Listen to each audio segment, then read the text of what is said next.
Bonjour et bienvenue dans le journal du lundi 20 juin sur TV Land, votre télévision locale. Pour commencer cette édition, nous vous présenterons l'initiative du Mouvement français pour un revenu de base qui a présenté ses idées aux Landais la semaine dernière. Nous irons ensuite vers l'école de musique de Rivière dont les élèves ont pu montrer leur progrès lors de leur audition annuelle avant de prendre la direction de Ondres où avait lieu la semaine théâtrale. Nous vous ferons enfin découvrir l'exposition photo de l'association culturelle d'Aquoise qui se tient jusqu'à lundi prochain. Le 5 juin dernier, les électeurs suisses se sont prononcés contre l'adoption d'un revenu de base, mais cette idée fait son chemin en France. Sur fond de crise économique, le Mouvement français pour un revenu de base estime que c'est une utopie réaliste. Jean-François Hamon, membre du Mouvement français pour un revenu de base, est venu exposer à Saint-Paul-les-Dax sa vision d'un revenu de base inconditionnel et universel. Dans le contexte de crise continue de l'emploi qu'on connaît, avec ses effets de chômage massif, avec des perspectives assez menaçantes qui sont celles de l'ère du numérique et de la robotisation, qui vont vraisemblablement détruire des milliers, des millions d'emplois à terme et peut-être à court terme, avec ces effets de pauvreté, c'est-à-dire 8 millions de personnes qui sont dans ces situations de pauvreté aujourd'hui, de pauvreté ou de précarité plus ou moins extrême. Dans ce contexte-là, c'est une proposition d'instaurer un nouveau pilier dans la protection sociale qui n'a pas, jusqu'à présent, réussi à résoudre le problème de ces exclus, de ces phénomènes d'exclusion qui sont massifs dans notre société, et de répondre à cette situation par la proposition d'une prestation financière sous la forme d'un revenu qui serait distribué donc de manière universelle à absolument toute personne et de manière inconditionnelle, c'est-à-dire sans condition ni de ressources, ni contrepartie de recherche d'emploi, ni de choses de cet ordre, de façon mensuelle, forfaitaire, permanente, définitive.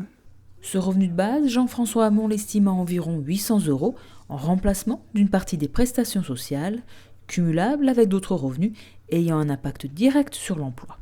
L'emploi stable à plein temps, toute l'année, est déjà devenu presque le privilège d'une minorité. Et donc pour sortir de ce qui était le principal facteur d'inclusion sociale, mais qui devient une inclusion de plus en plus minoritaire, il y a cette proposition qui, avec ce socle de ressources, permettrait à chacun de prendre des libertés avec son emploi.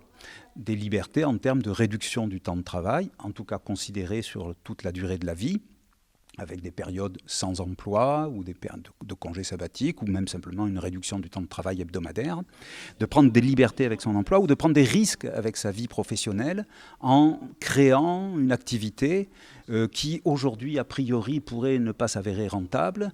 Eh bien, le fait de disposer de ce socle pourrait permettre, et c'est notamment le cas de beaucoup de jeunes diplômés aujourd'hui, et qui souvent n'ont pas les moyens ou hésitent à lancer ce qu'ils peuvent appeler quelquefois une start-up. Le fait de disposer de cette ressource le permettrait. À l'image des échanges de cette soirée, ce revenu de base ne laisse pas indifférent, certains l'envisageant plutôt en monnaie locale, d'autres lui préférant la gratuité du logement, du chauffage ou encore des transports, mais tous s'accordent sur le fait que le système actuel doit changer. Vendredi dernier, l'école de musique de Rivière clôturait son année d'enseignement par une grande audition. Toutes les classes ont montré le résultat de leur travail devant un public venu nombreux.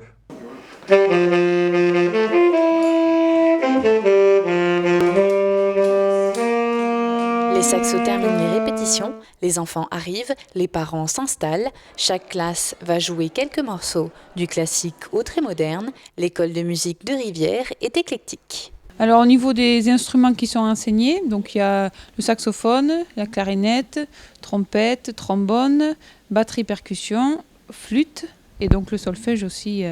Donc c'est principalement des instruments à vent et percussion. Principalement on forme les musiciens pour l'harmonie de Rivière. Ça va de 7 ans à, je ne sais pas trop quel âge a notre plus ancien élève, mais bientôt retraité.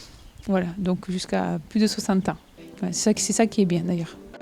Ça fait très longtemps que j'avais envie de faire de la musique. Exactement, je suis le doyen. Je suis un petit peu comme le grand-père parfois avec les tout jeunes, là, les deux saxophonistes qui étaient à mes côtés sont de l'âge de mes petits-enfants. Et donc ils m'ont pris effectivement comme leur mentor en quelque sorte. Et mes connaissances en solfège dataient de la 5e et la 6e, donc ça fait plus de 50 ans. Mais bon, je m'y suis mis très rapidement et je crois qu'avec l'âge, effectivement, on est beaucoup plus motivé et on travaille peut-être plus que ne peuvent le faire les jeunes élèves, les tout jeunes élèves. Et de jouer tous ensemble, là, c'est vraiment magnifique. Moi, je me régale à chaque fois, c'est un moment de bonheur.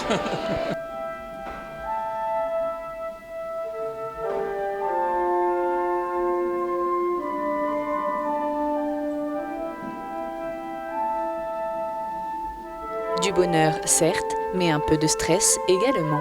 Là, c'est plus seul. Donc, faut vraiment plus pas par se chier, instrument. en fait. Ouais, voilà, c'est ça. Et si on se trompe, ça s'entend direct. Alors qu'à l'harmonie, on peut faire genre, non, c'est pas moi. Alors qu'ici, vraiment, on n'a pas le choix. Donc, moi, je pense qu'on stresse un peu plus pour ça. Ouais, mais après, on est fiers. Je veux dire, on est fiers de montrer.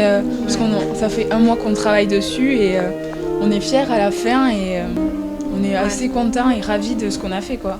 On galère pour arriver à ce qu'on veut faire et quand c'est fini, on dit mais c'était hyper court, pourquoi on recommence pas, c'est trop bien. Là, c'est pareil ce soir. Non, on est là, non, on veut pas le faire et quand ça va être fini, on voudra refaire. Et tandis que pour certains, cette représentation est une première, pour d'autres, c'est en plus un moment de complicité avec ses enfants. Non, je fais de la musique depuis tout petit, depuis 9 ans ou 10 ans. Je joue de la clarinette et mes enfants se sont inscrits voulaient faire de la musique, donc se sont inscrits à l'école de musique ici. Et pour pouvoir jouer avec eux dans l'orchestre junior, donc je me suis mis à jouer de la trompette, un nouvel instrument pour moi que je ne connais pas, pour avoir le même niveau qu'eux au départ, pour apprendre un nouvel instrument et pour avoir le même niveau qu'eux et pour pouvoir m'amuser un peu aussi. Ça me permet de jouer avec eux à la maison, de jouer avec eux ici, de partager quelque chose avec eux parce que comme je travaille beaucoup aussi, j'ai pas trop de moments de libre avec eux. Donc voilà, c'est pour ça. Après que chaque groupe d'instruments soit passé, l'orchestre junior prenait place. L'orchestre junior, une première étape vers l'harmonie. Ça commence à peu près, ils ont 2-3 ans d'instruments, en fait. Pas les débutants parce qu'il faut avoir quand même quelques notions. Donc ils ont 2-3 ans d'instruments et ça les habitue à jouer ensemble, pas que au sein de leur instrument, que ce soit que les saxophones, que les flûtes, que les clarinettes, mais tous ensemble. Donc comme ça ils apprennent vraiment à écouter tout l'ensemble. Là c'est la vie en communauté, quoi. Ils vivent ensemble et puis après quand ils sont plus grands ils vont à l'harmonie. C'est important pour eux. De suite on sent la différence quand les élèves intègrent l'orchestre junior, de suite on sent, ils sont tout de suite émerveillés et ça les motive bien pour continuer à travailler. Petits ou grands, choix musical éclectique, l'école de musique est avant tout une grande famille qui continue de s'agrandir et de faire grandir ses musiciens.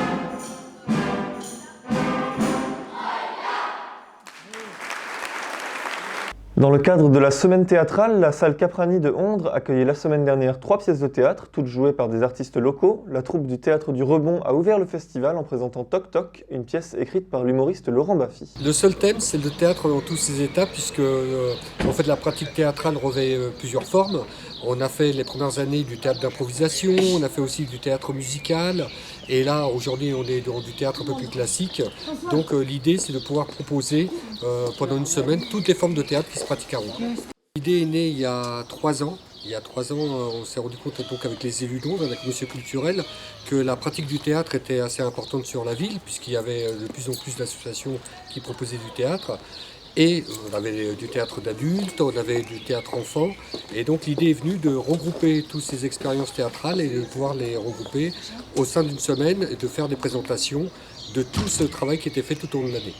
La première représentation était Toc Toc, une pièce de Laurent Baffy, l'histoire de 6 personnages atteints de TOC réunis dans une salle d'attente.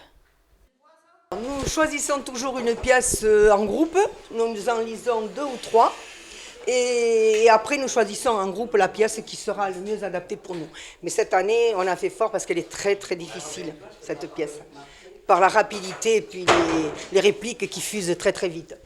Jolène, où tu viens de traiter ma mère de pute. Entre Fred et son syndrome de Gilles de la Tourette, Mylène qui compte tout, Blanche qui ne supporte pas les microbes, Lily qui répète tout 2 fois, Marie qui pense toujours avoir oublié quelque chose et Anna et son amour pour la symétrie, les personnages essayent de se supporter, en attendant le docteur supposé les soigner. J'ai modifié un peu le texte, mais pas trop parce que je ne voudrais pas quand même être en procès avec Laurent Baffy. Mais j'ai quand même modifié quelques longueurs de texte. Sinon, on en avait pour 2 heures ou 2 heures et demie. Donc c'est une pièce qui dure 1h30. Et puis pour tous les acteurs, c'est largement suffisant. Ah non, pas moi. Ah non, pas moi.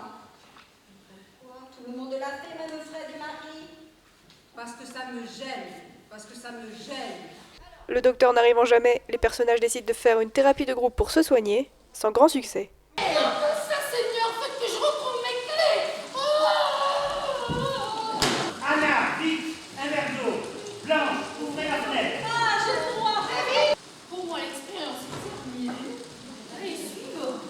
Au final, les personnages créent des liens et réussissent même à dépasser leur toc. Tout ça sans avoir vu le docteur, mais qui sait, peut-être était-il avec eux depuis le début.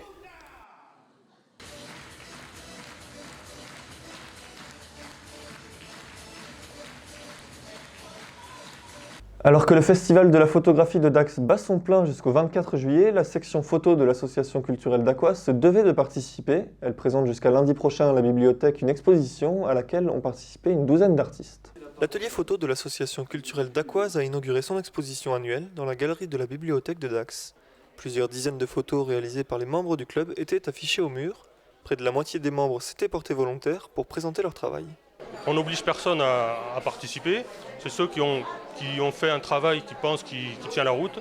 Ils nous le présentent, on valide ensemble et à partir de là, on essaye de le mettre en valeur avec des jolis encadrements et on choisit une sélection parce que il y a une place limitée, donc tout le monde ne peut pas mettre toutes les photos qu'il veut. Donc on s'est réunis pour définir un peu comment se présentera l'exposition de l'année. Aucun thème n'était imposé aux exposants qui ont pu s'exprimer librement à travers leurs photos. Je suis content par la variété en fait, parce que parfois c'est toujours un peu les portraits, les paysages.